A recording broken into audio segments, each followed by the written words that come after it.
Right. Am I live? Let's find out. Because I made a minor mistake here and I didn't check to make sure that the Moisky Live channel was properly dated. In the sense that I put the time for when I wanted to start this on. And usually what happens is I have to go back into Creator Studio to put the time back in for a second time. Because it's precious. Hello Debsred and Takeout Joe, hope you're both well. I'll be honest, a little bit tired and annoyed. Spent the best part of, just before I started this, playing Rocket League on Twitch for 2 hours. Lost about 99% of those games. I'm not Palestine. As you can see here though, visually there's a border. There's a reason. That's a long name. I'm just going to call you General Crazy. That works. The PMQs today is quite interesting because I consider it to be quite spicy. The majority of which are accusations thrown at one another. Something actually cropped up in this I did not know about when it happened. And it's something actually amazing. To the point where what I'll do with that particular subject, I will cover it in a video tomorrow on this channel. I sounded annoyed on the Insta-vid. Wait. Oh, well, to be fair, yes, that's not a subject that I'm overly fond of. And I had a number of people basically do what I expected. They blamed the person who was harmed. Or ended. I had others say don't even say his name because that gives him press.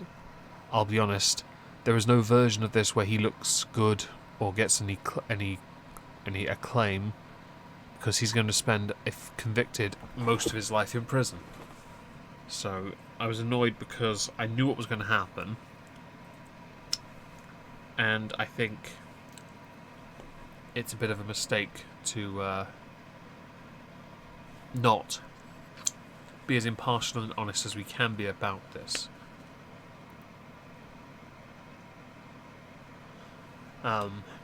So anyway, yes, this PMQ is quite spicy because they spend a lot of time throwing abuse at each other. Interestingly, there's going to be a few odd flexes, and I think we need to point them out. And the dude is a scumbag, you're quite right. I tried to be as impartial as I could be, but well, you can't please everyone because everyone has a different perspective on how one should treat these instances. I say, until convicted, let's just be calm. Anyway, yes, let's dive into this. Make sure the volume is high enough. And Lillian Greenwood. hang on, wait. Do we get order or is it just duh? Questions to the Prime Minister. That was it. Lillian Greenwood. Number one, Mr. Speaker. The Prime Minister. Thank you, Mr. Speaker.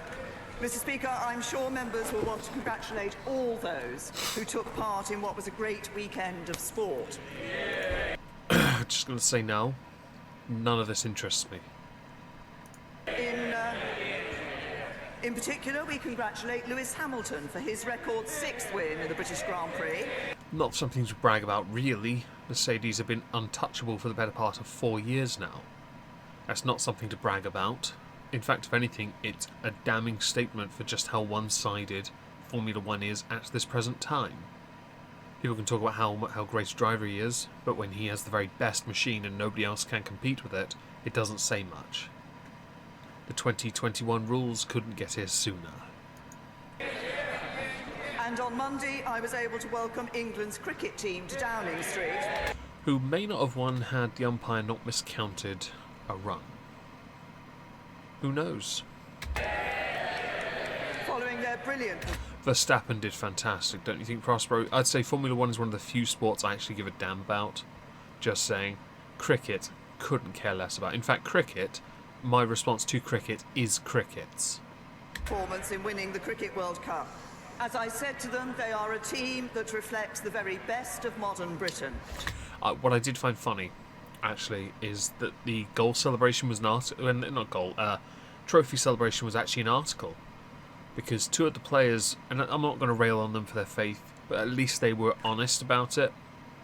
The moment the champagne was popped, what happened was the two Muslims in the team actually ran away from it.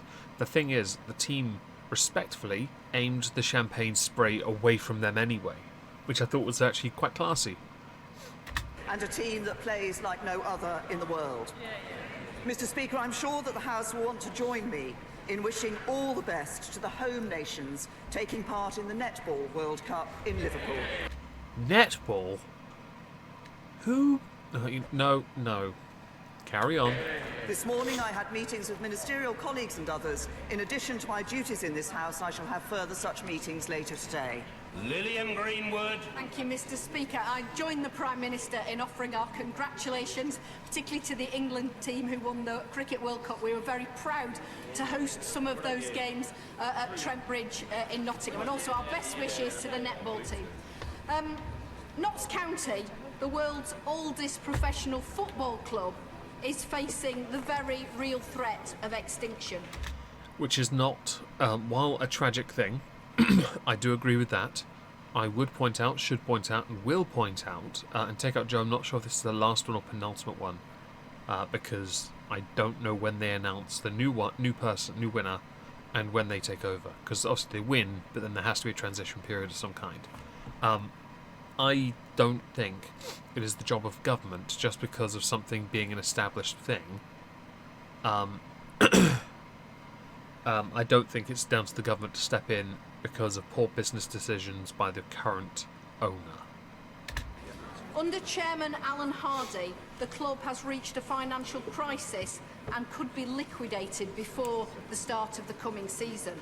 Players and staff have not been paid in weeks, and the club is set to make its fourth appearance in the High Court later this month to face a winding up petition. Will she and the whole House join me in calling on the FA, the Football League and the National League to investigate the current situation and help secure the future of this truly historic club? If they do that, if they intervene to save Notts County, even though they're not, highly, not Premier League team, it doesn't matter. If the government intervenes, then they will be made to intervene for other clubs. I don't think they should do that. I do agree that the current chairman should be held to account for what he has done. His poor decisions have hurt a lot of people. And to Patriarch of the Sith watching a commercial for me, that's very kind of you. You didn't have to. You could have hit skip. I make literally nothing off these streams anyway. So don't watch ads on my part. It's very good of you to do so though. And yes, don't nationalise club sports. I agree. The implication there does lead down that dangerous path. I disagree with it. The public should, unless they own shares in the company, public should not own sports clubs, because this then sets up a really bad problem. And I'm not in favour of it. Well, can I thank the Honourable Lady for raising this issue? Obviously, football clubs up and down the country are of great importance to their local communities, and overall, the financial state of football clubs is better now than at any time. But the government certainly isn't complacent, and we'll continue to hold the football authorities. She's referenced various football authorities. We will continue to hold the football authorities to account for ensuring there's transparency around the ownership of clubs, sufficient inquiries of the suitability of owners are made, and financially clubs are continuing to live within their means. But I'm sure the whole... If they did that, the majority of the Premier League football teams would be absolutely ruined. Because so many of them have so much debt. And hello great Skytroll, Reese Donald and Dally. Has May noted this will be our last PMQ? No. There has been literally no mention. I don't even know if this... Hello Soram. I don't even know if this is her last one or not. Because nobody said anything. She's clearly quite popular. whole House will join the Honourable Lady in hoping that as the world's oldest professional football club, Notts County resolves their situation soon.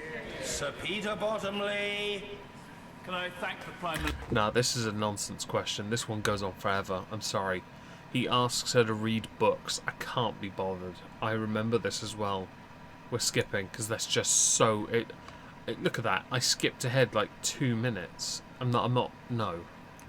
Crime. Jeremy Corbyn. Thank you, Mr. Speaker. Can I agree with the Prime Minister on a congratulations to Lewis Hamilton and winning on Sunday, and to the fantastic cricket team which ended up winning the World Cup, but also thanks to New Zealand as well. What a brilliant final it was, and what a great advertisement it was for the wonderful game of cricket. Gay. Mr. Speaker, time is running out on climate change. That's what the Environment Secretary said yesterday. So why did the All-Party Environmental Committee accuse the government of coasting on climate change? Because even though the government has made pledges to do something to anyone else, it is it is never enough. Hello, Pink Halo. Hope you're well. The government has a fine record on climate change, including our recent legislation on net zero emissions. But Oh, here we go. I told everyone at the start this was going to be quite spicy. Yeah. This is where it starts. Hello, Wandering Lisa. Hope you're well. Strap in. This is... I did not know about this, by the way. And this is amazing. there is an issue, Mr. Speaker, that needs to be addressed in this House. And before the right honourable gentleman stands up and parades himself as the champion of climate change, or the champion of the people, or the defender of equality and fairness, he needs to apologise for his failure to deal with racism in the Labour Party. Okay, so the problem here is the argument I saw on Twitter with this was that when she said that, it panned to this shot here, and you can see in this on the left there, token Dawn Porter. So people will be like, he can't be racist. Look, his shadow cabinet.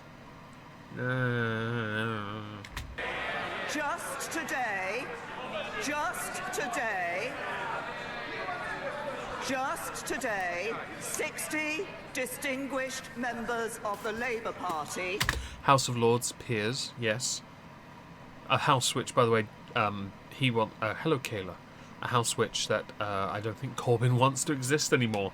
And I will certainly address all of this tomorrow, I promise you. ...have written in the newspapers, the Labour Party welcomes everyone except, it seems, Jews. This is your legacy, Mr. Corbyn. You still haven't opened your eyes. You still haven't told the whole truth. You still haven't accepted your responsibility. You have failed the test of leadership. Apologise now. That is an advert taken out by 60 House of Lords peers, names of whom are all at the bottom of that very ad that she held up. Hello, Duck Dog and Zombie Teddy. Right? This thing has... I'm going to read it in depth tomorrow, I promise you. Along with some analysis that I've been reading up on. It's really good and juicy. Hello, Lulu Bell. Hope you're well. But yes, this is damning, because there are so many people now that are saying you have an anti-Semitism problem, and what you're about to hear from Corbyn is what I consider the cop-out answer. It is such a cop-out. That was weird. Because he doesn't actually answer the question, even though obviously it's not shadow cabinet questions. He instead recycles an answer he has used over and over again, and then he'll do what we should all charitably call a weird flex. So let's just go with that.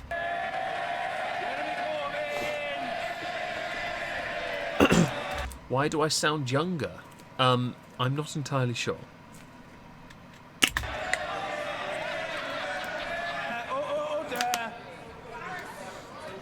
The right honourable gentleman will be heard. Attempts to shout down are down market, they're low grade, they're regarded with contempt by the public, but above all, they won't work. Be quiet. Jeremy Corbyn. Mr. Speaker, this party was the first to introduce anti-racist legislation into... There's that flex. Lloyd Britain. This party totally opposes racism in any form whatsoever. There's the recycled answer. Anti-Semitism has no place in our society. But you never specified your party. No place in any of our parties. Oh, now you said it at last. And no place in any of our dialogue.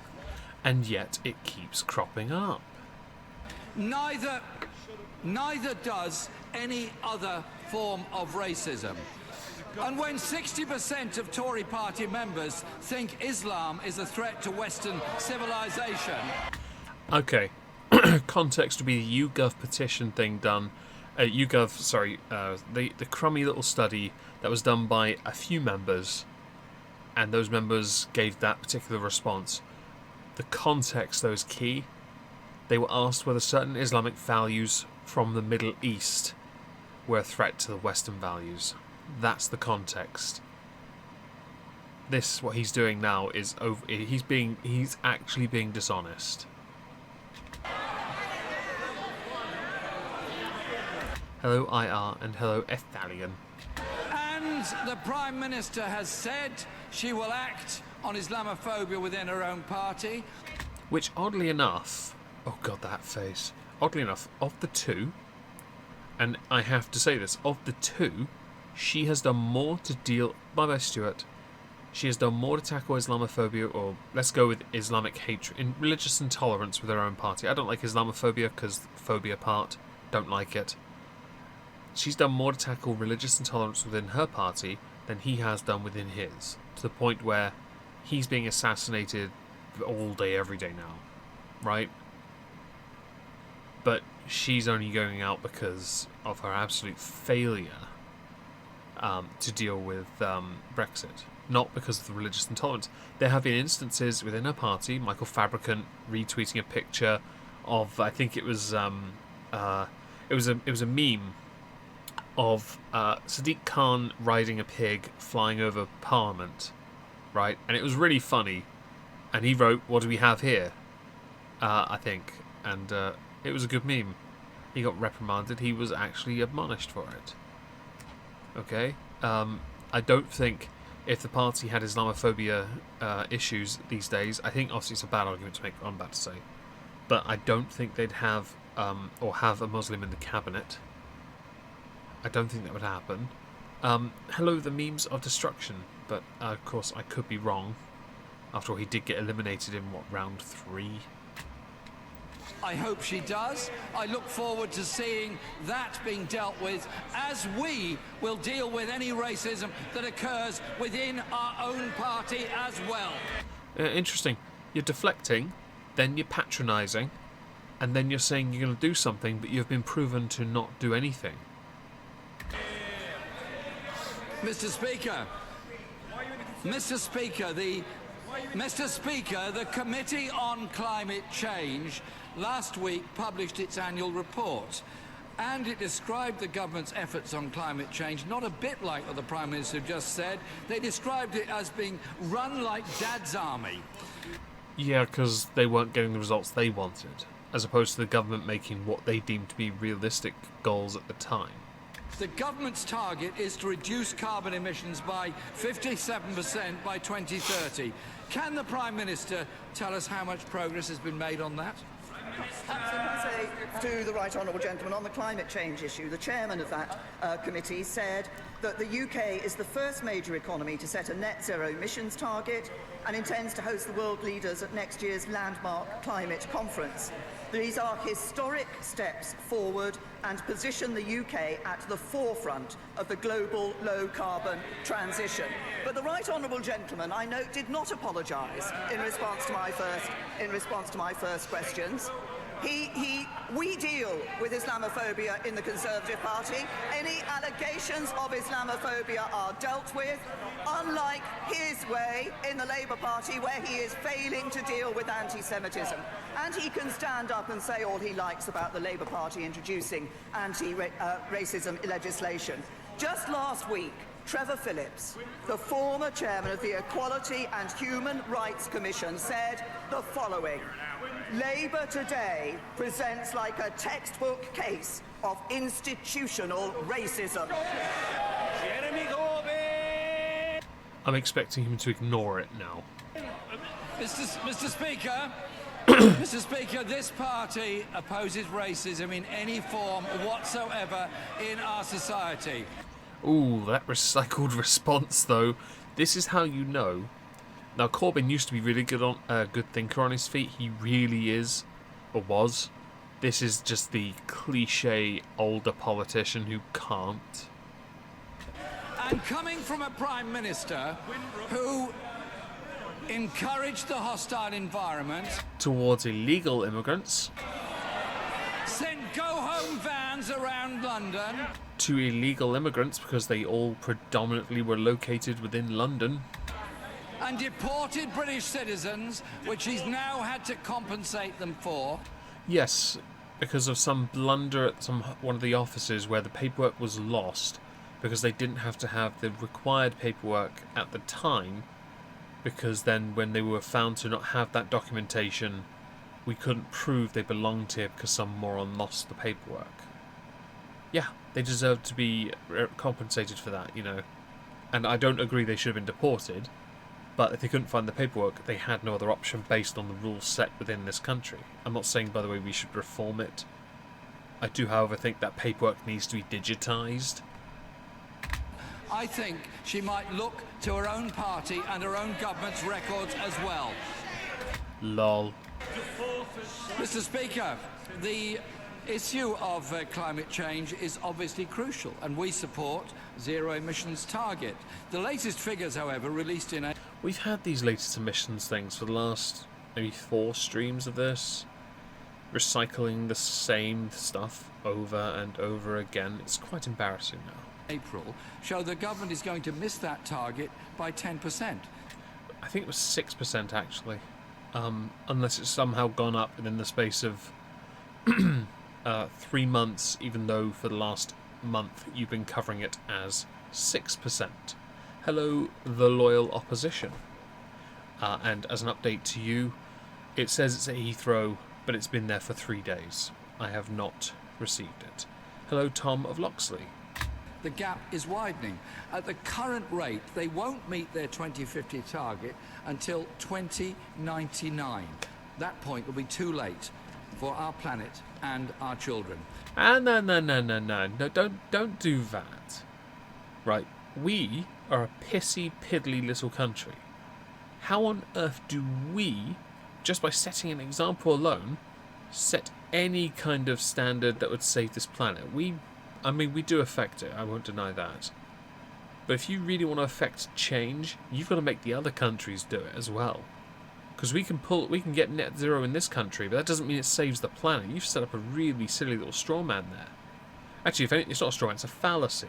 Oh, we do it, we're Captain Planet. Be stupid. Clean energy investment has fallen 3 years in a row. Why does the Prime Minister think that's the case?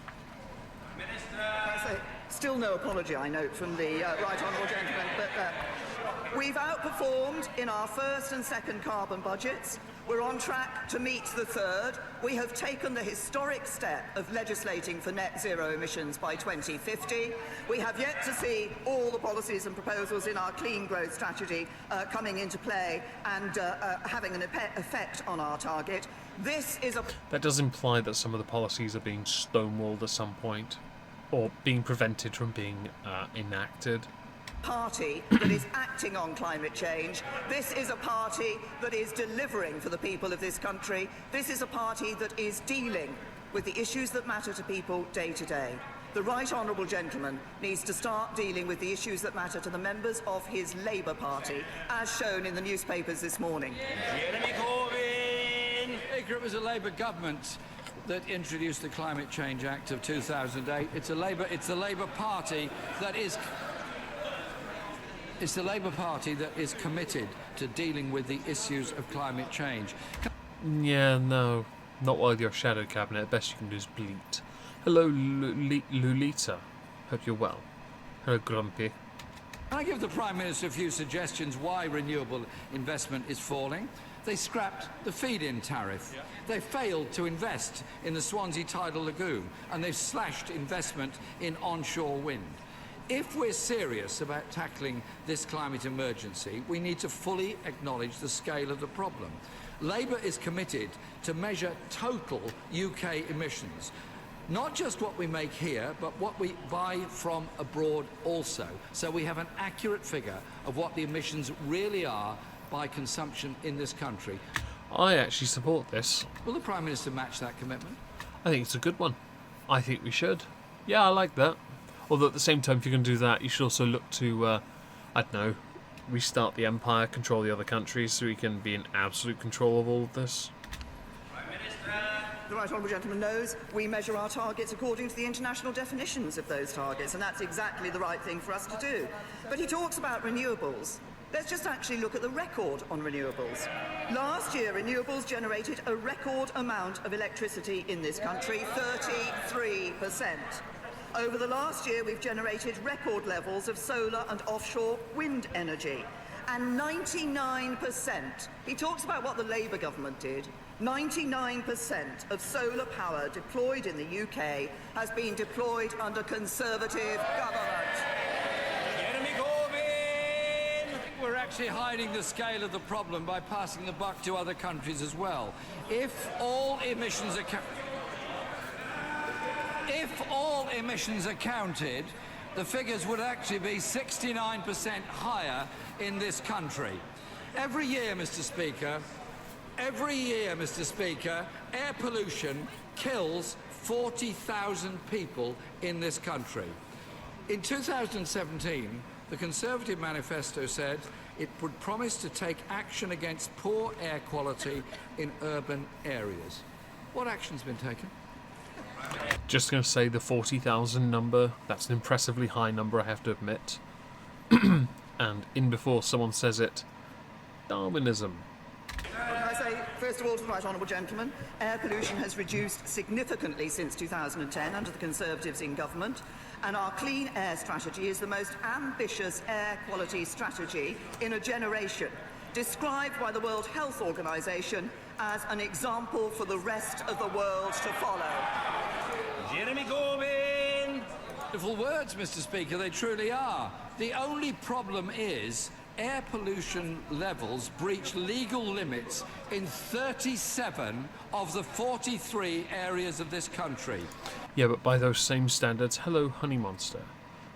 By those same standards, nearly every country in the world that has a decent manufacturing industry just destroys that legal thing, or not legal, that nonsense.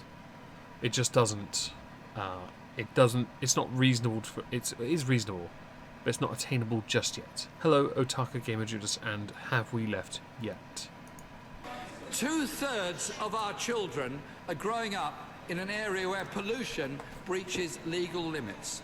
This crisis is literally suffocating our children and damaging their health. Once again, this government is dodging its responsibility while Labour leads the way. The Mayor of London, for example, is leading the way on better air quality in the capital city. Maybe you should focus on knife crime. I mean, making people breathe better is great, but you know what's even better? Keeping them alive from those sharp, pointy objects that people keep sticking into each other. The Tories promised the greenest government ever. They've failed on carbon emissions. They've failed on air pollution. They've failed on solar. The Prime Minister says she wants action but supports fracking and has effectively banned onshore wind. The climate emergency simply cannot be left to the market. All of us need to take responsibility to secure our common future. That's right. A little bit of authoritarianism is all we need, everyone. Hello, Mini Lithba. Labour led the call to declare a climate emergency and has pledged a green industrial revolution with new jobs. When will this Conservative government face up and get a grip on this crisis and deal with it? Can I say to the Right Honourable Gentleman, that we have already seen over 400,000 new jobs in the area of renewables and clean growth in this country, and we expect to see up to 2 million more jobs in that area. But I'm not going to take any lectures from the party opposite on this issue. When the last Labour government ignored advice that diesel fumes would damage our environment and incentivised diesel cars through the tax system. He talks about dodging responsibility. The person who's been dodging his responsibility during this PMQs is the right honourable gentleman. The real disgrace is his handling of racism in the Labour Party. Activists protesting, MPs leaving, staff resigning. What would his great heroes of Attlee, Bevan and Ben think? Look what he has done to their party. We will never let him do it to our country. That was quick, wasn't it? Okay, well let's move on to the paper pervert. So we're going to stick this up, and that's a bit quicker than usual. I do apologise, but I'm just not in the mood. I want to do this and do something else. Right, here. Such as Battersea Dogs and Cats Home and the RSPCA for championing these changes, and I wish it a speedy passage through this House and the other place. Ian Blackford! Before the paper pervert speaks, can I ask if you would be okay to do this? To smash the like button. Thank you. Thank you, Mr. Speaker. This week, the Prime Minister finally did the right thing. When Donald Trump told women that they should go home, she called it out as unacceptable. I don't know the full context of this. I really don't. So I'm going to have to wait till Friday. Its chances are I was going to make up the bulk of my political recap stream with Trups. But we'll get there. Mr. Speaker, let me be clear. Donald Trump's actions are textbook racism. They are repugnant, and diplomatic politeness should never stop us from saying so. Will the Prime Minister now, on reflection, also take the opportunity to call out and condemn the racism of the go-home vans that she created in coalition government with the Liberal Democrats? It wasn't racism. It was targeted at illegal immigrants, majority of whom were found in London. Stealing jobs in London with cash-in-hand work. Seriously. Just fiddle your paper and be done with it. I said at the time that was too blunt an instrument. That was dealing with... But there is an important issue here, which is that the public expect us to have a fair immigration system which deals with those who are here illegally. And that is what we need to do. And he refers to the comments made by President Trump. As he has himself alluded to, I have strongly condemned those comments made by President Trump. Ian Blackford! Mr. Speaker, when the Prime Minister implemented the hostile environment policy, her party stayed silent. When she delivered the racist go-home bans, the Tories remained silent. When asylum speakers are deported to places... Asylum speakers? Okay. ...where their lives are at risk, the Tories stay silent. And yes, Mr. Speaker, when faced with the racist columns written...